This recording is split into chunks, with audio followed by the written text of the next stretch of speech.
Welcome to the Grounded in Simplicity podcast, where we are helping moms get back to the basics and learn to find joy in being less busy. I'm Bonnie from The Not So Modern Housewife, and I am joined with my friend Danielle from The Rustic Elk. So, being grounded. Like your parents grounded you, or Not like that kind of ground.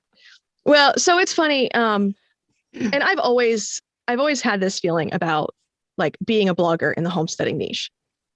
There's a lot, it feels almost like you can either be the professional blogger who writes about doing all of this stuff and promotes it and does all of the things that everybody tells you have to do because you're a professional blogger. Or you can actually, go outside and do it. It doesn't feel like there's enough time to do both things. And I will admit, when I get anxious about things and I get stressed out about things, I get tunnel vision. And so I only focus on like the thing that I think is going to get me the result. And this last week, actually I kind of came to this realization a couple weeks ago, but especially this last week, I was just like, no, I'm going to get outside because I didn't have a spring garden because of the eye infection. And I didn't have a summer garden because Florida. So here I am, it's almost December and I don't even have a fall garden. So we went out and we set up seed trays and we started our seeds, and I'm working on getting everything weeded and cleared out in the garden. And like taking more time to be out with my animals. I think it was last week, I actually gave my old horse a bath, and I need to go out and brush her and stuff too. But just, kind of the whole thing that we want this podcast to be about is kind of taking a step back from everything we think we need to do with our lives and just doing like really refocusing on the things that actually do matter instead of the things that, we're told that matter, or because, there's no rules. I mean, the rules are arbitrary. I mean, we're told our whole lives, like you have to do X, Y, and Z. And yet if you go to another country, you live in another culture, guess what? Nobody in that country or that culture is doing X, Y, and Z because they have another set of standards and another set of priorities. So we get to decide what our own standards are. We get to decide what our own priorities are, and we get to live in tune with that. We don't need to worry about what anyone else's priorities are. Right. I think that's a problem in our society because we have success and busyness. Like if you're busy, then you must be successful. And it's really, really hard. Your answer to everything is always, how are you? Well, I'm busy, because that means that you must be successful, right? Because you're constantly harried and busy and overwhelmed. And it can be difficult to slow down, and because then you feel like you're not successful by societal standards, which makes you feel like crap. So. Right. Well, and and honestly, half the time and I'm coming to the realization that apparently I had ADHD, and I couldn't imagine why, like I'm trying to juggle 5 million plates at the same time. But I will have a simple project that I want to accomplish, except in order to get to the point where I can even do said project, I have to do all of these things. And then once I'm done with that project, I have to do all of these things. And I can't let anything distract me during that entire time period of me doing all the things, because then I'm going to forget what I was doing in the first place. And I'm going to go over and do this set of things. And then before I know it, it's like the end of the day and it's bedtime. And well, crap, I never finished that project. And then guess what? Right. That project never gets done because I never make it back to it. And I'm trying really hard to be like, no, you know what? I don't need to do all of these 100 things today. I will be okay if I just do this. And that will be my measure of success for the day. Right. I think we have to do that. I think writing down, you can write down the whole list of things that you want to accomplish, but, make sure that you accomplish whatever your top priority is. And then if you get anything else done, then great. And if you don't, then you should still consider yourself successful for the day, because you got that, top tier priority accomplished. Yeah, that's one system that I was using that I need to force myself to do again. If anyone from Apple Tech and Development is listening, I need a screen on my phone, and I don't need the good morning, here's today's temperature screen. I need the screen of this is your morning routine, and we are not unlocking your phone until you check off each of these things. And my morning routine needs to include sitting down, doing my brain dump, and actually like outlining my day, because everything goes a lot smoother when I do that. And yet I will get busy and I'll get preoccupied with all these other things as soon as I wake up. And then by the time I think to sit down and do my planning, half the day's over. And then by that point, well, what's the point of planning? Because I've already lost half the day. Why don't you do it at night? I do not have the brain function to do it at night. Well, I've tried. It sounds great in theory. And I'm just like, nope, I can't string two words together and complete a thought. So, and much less think of what I'm going to do the next day. Well, one way that apparently doesn't work for Bonnie that you can plan your day is to finish your day. And then before you go to bed, make sure you plan out what you're going to do tomorrow. You can, check your calendar. If you make a list of the things that you need to accomplish for a week, like for us, like we both need to write blog posts or record a podcast, whatever those things may be. And you have your educate our children. Right. You have your personal things and you have your work things, and you list them all down, and then you fit them in different time slots during the day and plan it out the night before. There are ways to plan your day, Bonnie. There are ways. See this is the big distraction. Yeah, I probably need to delete like 95% of the apps that are on my phone. Anyway, that goes back to the whole, like, we get caught up in being content creators, and we have to create content. We have to pay attention to everybody else's content so we know what the trends are. And you got to be on every social media platform in existence, like 24 hours a day. I'm getting better with not trying to do that. And rename our blogs. No one needs to know. All right. So the squirrels that are in my brain get distracted very easily by shiny objects. And for some reason, this week, the squirrels decided that the Not So Modern Housewife is not well keyworded, because I was doing SEO research. And I thought maybe I should just totally rebrand everything and change my blog name. You talked me down. You talked me down from the ledge. So thank you. We're good. All right. See, sometimes I give good advice.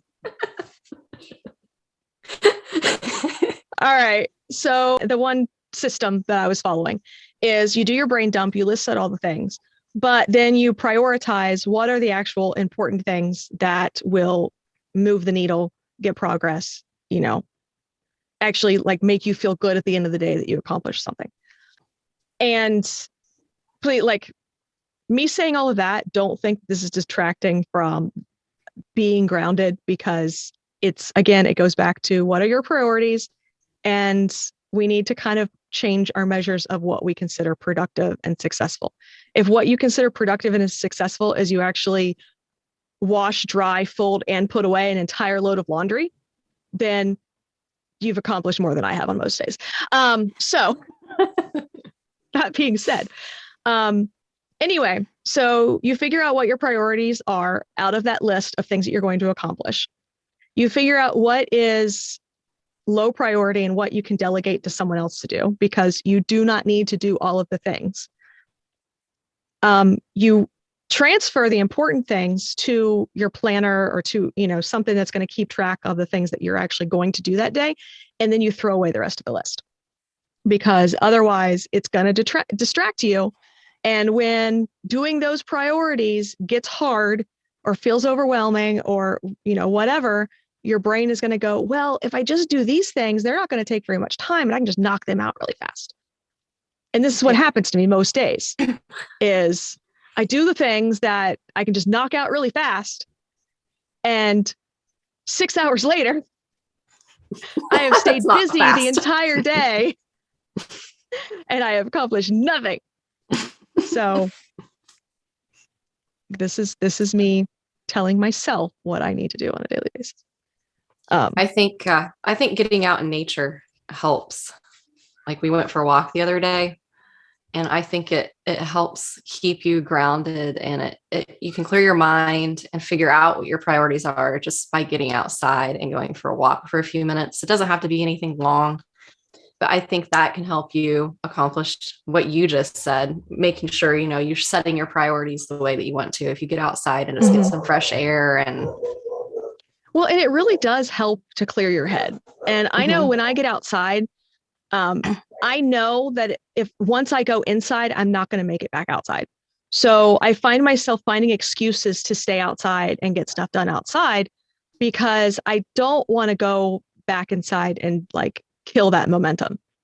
right. And I mean, there's certainly plenty of things that I need to do outside. And of course, the longer I ignore those things outside, the more that stresses me out because I'm just thinking about all of the things that I need to do. Because I mean, honestly, we pick the things that are our priorities. Right. And the other things, they really can wait until later. Like your house does not have to be spotless. You do not have to have all of your laundry washed every single day. Like, it won't kill you to eat leftovers. That kind of, like, we have to figure out what things we are okay with kind of cutting out so that we have the time, to focus on those other things that are our priority. A lot of people are stressed out about the food system right now, and they want to figure out like how they can garden and do all of these other things. And it's like, well, if the garden is going to be your priority, then you make the time and you get that done first before, you worry about all the other things that you think you have to do. That once again, the rule book is arbitrary. Right. Right. So, and it doesn't mean that your garden has to be weed free and perfect either. So, right. Because I think a lot of people, they start doing, like gardening, and they think that it all has to be all perfect or they can't do it or it's not successful because that's the mindset that we've had ingrained into us in our society. So mine was full of weeds this year. We still had food, I mean, it doesn't really matter as long as you're producing food. And yes, we need to be comfortable with taking imperfect action. And I mean, I'm like, technically I'm supposed to be a professional gardener, right? I mean, I'm selling gardening supplies and I'm supposed to be a licensed nursery, and I'm like, and again, people like, you tell people, oh yeah, I'm a commercial grower. I'm a licensed nursery. So like, oh, you've got a greenhouse and you can grow like thousands of seedlings and all this kind of, and I'm like, yeah, no. I got sheets of plywood sitting up on sawhorses and we're praying for the best. But you just do whatever works though. It doesn't really matter. Like if producing your own food is priority, then you figure out a way to produce your food. Just like if you don't have a big yard or a yard at all, you can still find ways to garden and grow your own food, whether it be a community garden or growing on a balcony or whatever it may be. There are ways to, if that's your priority, then you have to figure out how to make it your priority. Yeah. And having a spotless garden is not my priority. Like I want to grow food. I don't need it to be weed free and perfectly manicured in order to produce food. Right. Exactly. I have don't even decided try. if I want that perfectly manicured lawn and garden and everything landscaped nicely, I'm hiring a landscaper. Yes, you're going to hire somebody to at least come pull the weeds. Just like, right? Guess what? If I want a perfectly clean house, I'm hiring a housekeeper. Right.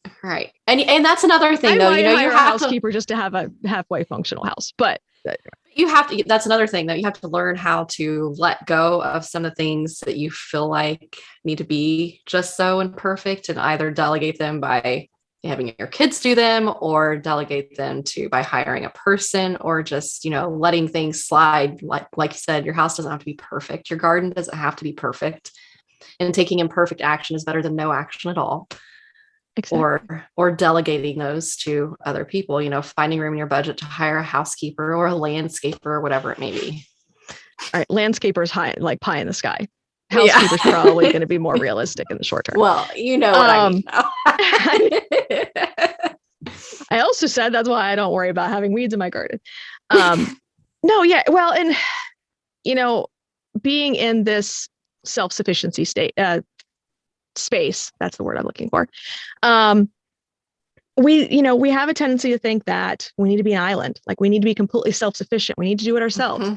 And, we had on the other podcast, we have an episode before where we talked about how self-sufficiency is a myth. But, if we are trying to figure out ways to be self-sufficient, usually we are also trying to figure out ways that we can make money in addition to like our homesteading efforts. And, we're producing our own food, but then we're trying to figure out ways that we can do handyman work or sell our excess or, do these things so that we also have extra money to, pay the bills and keep the animals fed and all of that. And yet we're afraid to hire a handyman, and we're afraid to, buy vegetables from somebody else who's growing something that we don't have. And it's like, right. No, guys, one doesn't work without the other. If you want to make money as a handyman, somebody's got to hire the handyman. So and I run into this with my husband all the time. My husband is very handy. He is capable of well, and I know you run into this too, but anyway, he's capable of, fixing the cars and fixing the tractor and, doing all the handy stuff around the farm and, all of this stuff. He also works like 60 to 80 hours a week. Right. And even, and on the weekends, yes, our weekends usually consist of getting all of the stuff done around the farm. Although I'll be honest, the last few weeks he's been working the weekends too. So I'm only this much bitter. And so I have to constantly remind him that the reality is just because you are capable of doing all these things yourself doesn't mean you need to do all these things yourself. It doesn't mean you have time to do all of these things yourself. Right. I have no working lawnmower right now because the man needs to weld the deck back together. Our push mower doesn't work. Yeah. He's supposed to be fixing it. It needs a new carburetor. I'm like, can we at least order it? Right. I mean, okay. So like our tractor needs a new water pump. And okay, granted, it's like a $600 part. It's not the cheapest thing in the world. So of course, my husband, who he was that kid that took apart toasters as a kid just to see how they work. Mine too. So he figured out that there are part numbers on all the pieces of the water pump. So if he dismantles the water pump, he can figure out exactly which part is broken. So he can order just that part and then put it back together and pray it works. That's frugal. It's frugal. That is my husband's middle name. Matt the Tightwad Von Dory. Okay. So, love you, honey.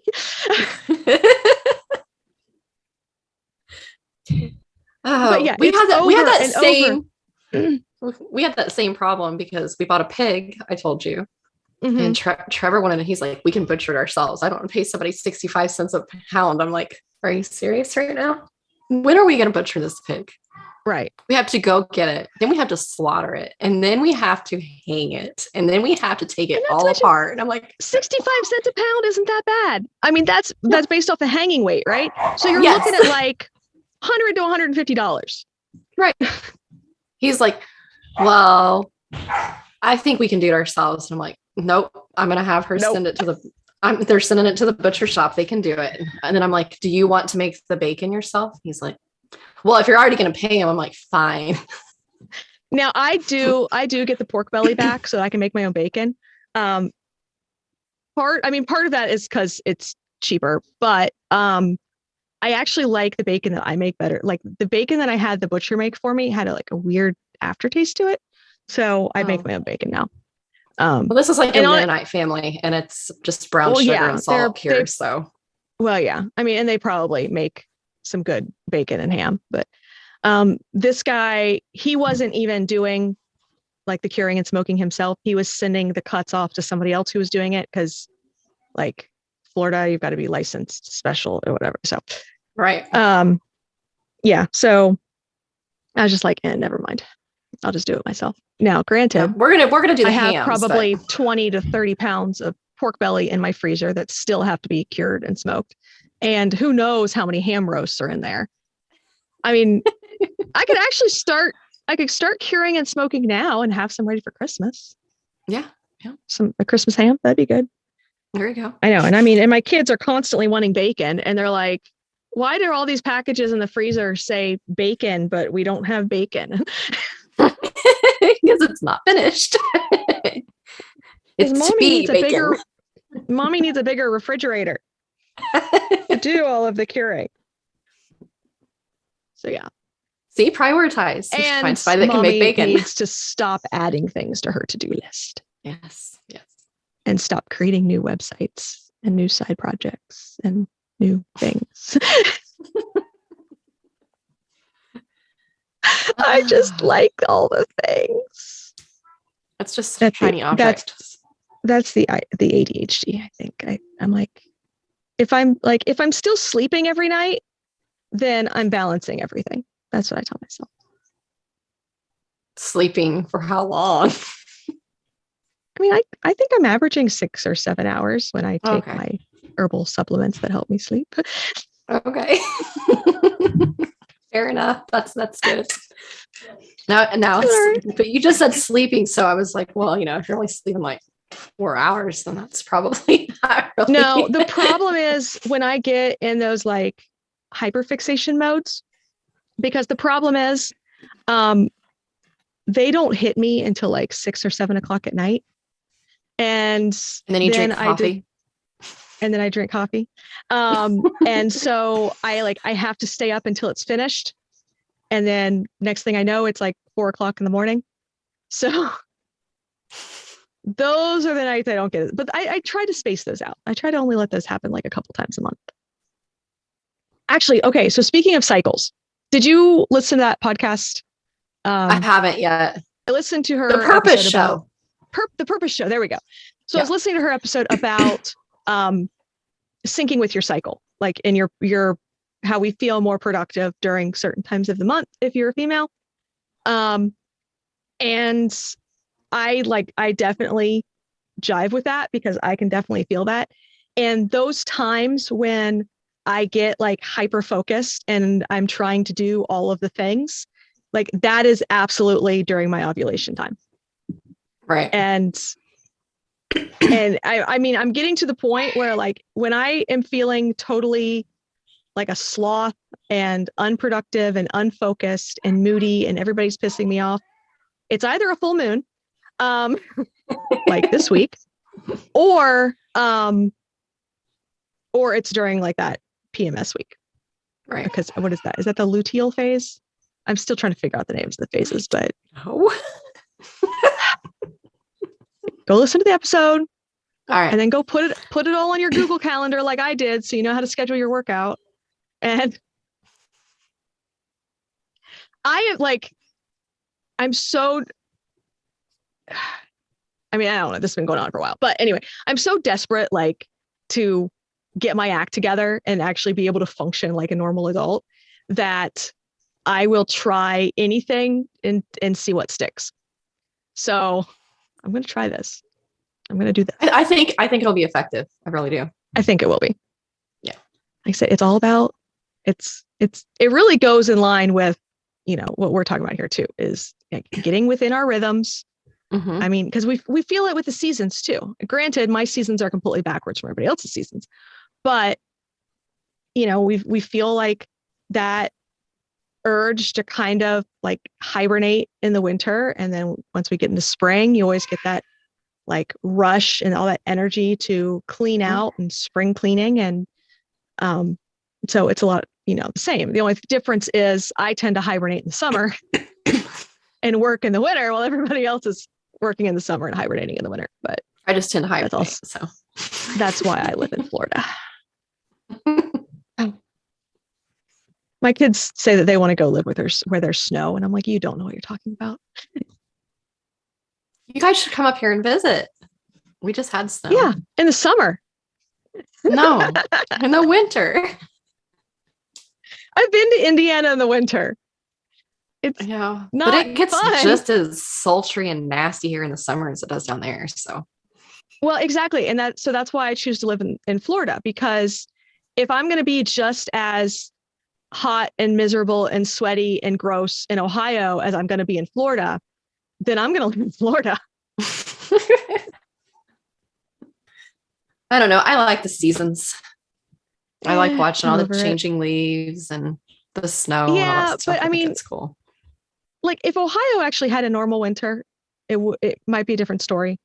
But at least like central Ohio where I was at, it was always just warm enough that we didn't get snow. So we got like sleeting ice, and then you get like ice on everything. And that's not a good environment. So yeah, no. And lots of mud, lots and lots and lots of mud here too.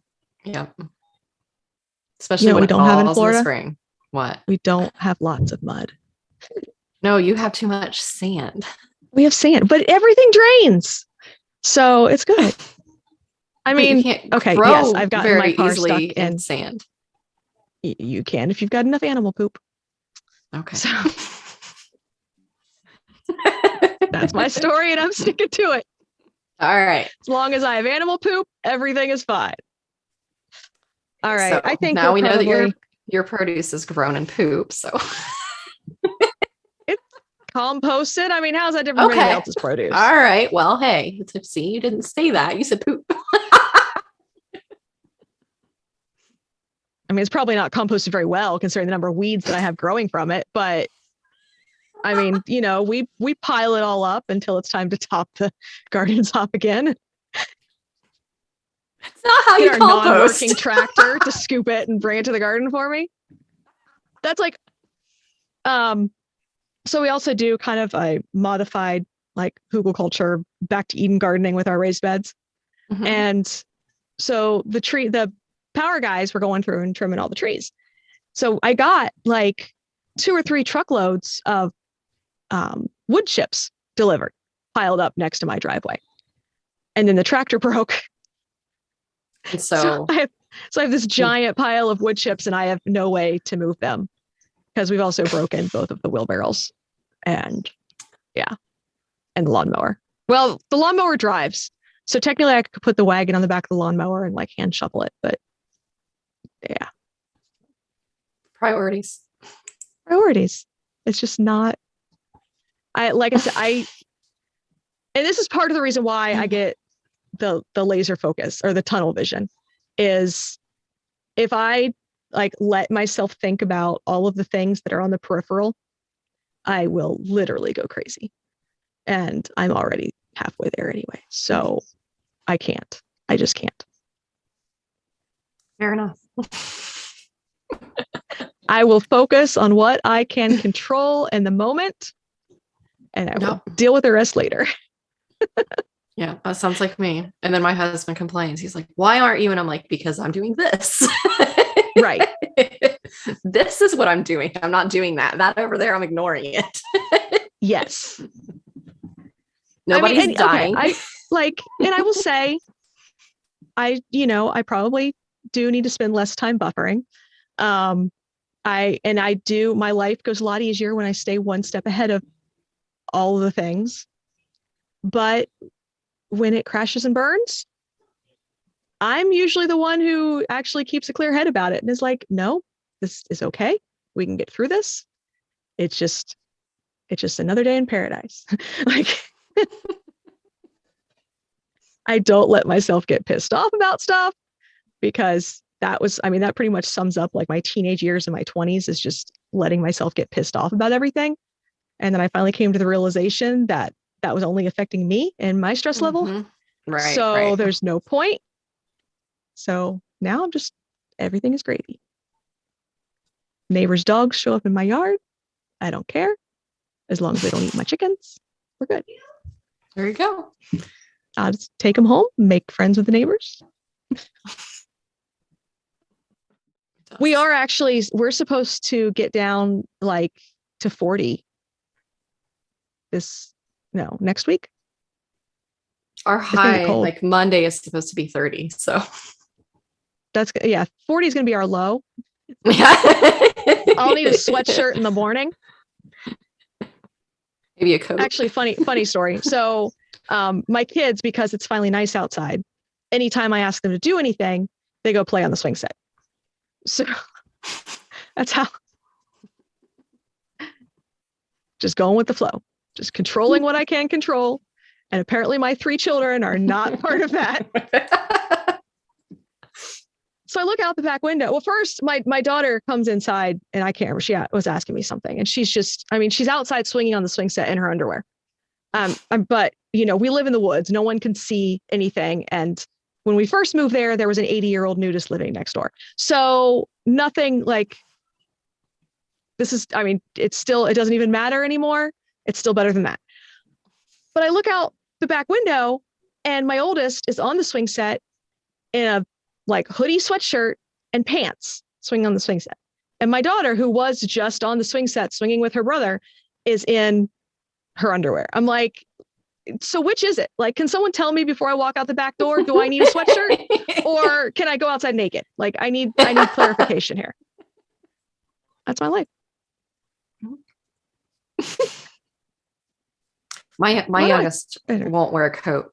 She hates it. So did she finally start wearing clothes though? Most of the time? Most days. She put on a t-shirt and a pair of pants today and went outside. It was 36. Oh, well. She came back in and said it was cold, but she didn't want to wear a coat. My kids will wear clothes in public. And then as soon as we come back home, all the clothes come off. Yeah. Mine wear shorts usually. So. Yeah. They've got great immune systems. There you go. We can talk about, all the benefits of being naked in the dirt next episode.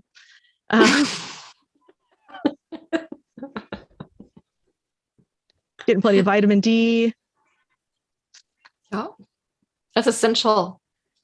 Yeah. It's an essential nutrient that we don't have enough of in our diets. So There we go.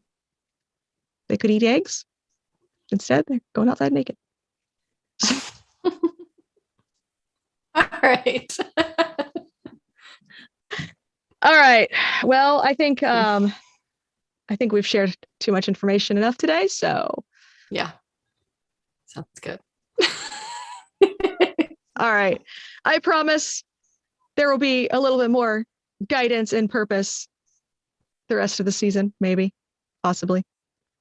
If you've watched if you've listened to any of Beyond the Homestead, you will know that we get off topic a fair bit, but that's all right. It's fun. We stayed on topic. We did pretty good today. I think so. So I'll pat myself on the back. Yeah. And we finally recorded another episode. So I do have to. So obviously this is not my house because I don't have a sound room in my house and I have 3 children. And no pets have interrupted this episode either. So